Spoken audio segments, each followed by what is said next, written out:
Son dövrlərdə düzdür, biraz vergiləri azaldıblar, 14%-dən 10%-ə endiriblər. Amma sistem mən düşünürəm ki, biraz yanlış işləyir. Düzgün işləmir, yanlış işləyir demir, biraz düzgün işləmir, problemlər var. Onları düşünüb və müzakirə edib aradan qaldırmaq lazımdır. Misal üçün, başqa xarici ölkədə, deyək ki, elə bizim işlədiyimiz, həmişə misal gətirdiyimiz qardaş Türkiyədə, yəni orada icarəyə verilibsə mənzil, icarəçinin və icarə verən hər ikisinin ayrı-ayrılıqda özünün hüquqları var bir-birlərinin üzərində. Bizdə bir evi deyək ki, müqavilə bağladım, verdim 1 illik kirayə. Və müştəri oradan 3 aydan sonra evi, yəni çıxası oldu, tərk etdi evi. Bizdə heç bir hüququmuz yoxdur ki, ona hansısa bir təsir edək. Ki, sən mənim evimə 1 illik kontrakt bağlamışdın, amma 3 aya çıxdın.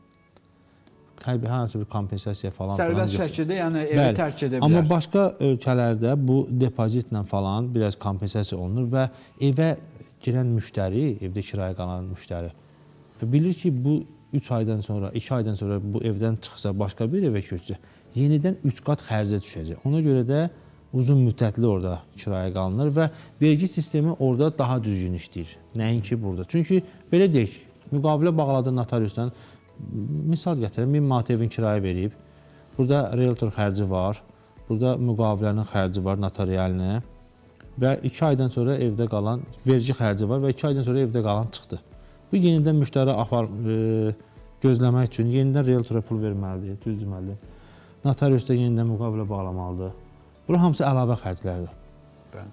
Ona görə düşünürəm ki, bu mövzunu biraz düşünmək lazımdır. Üzərində işləmək lazımdır. Vüqar müəllim, sizin necə? Şaiq bəyə fikirlərinə bir əlavəniz varmı və yaxud da ki, hansısa fikirlərinə bir etirazınız varmı?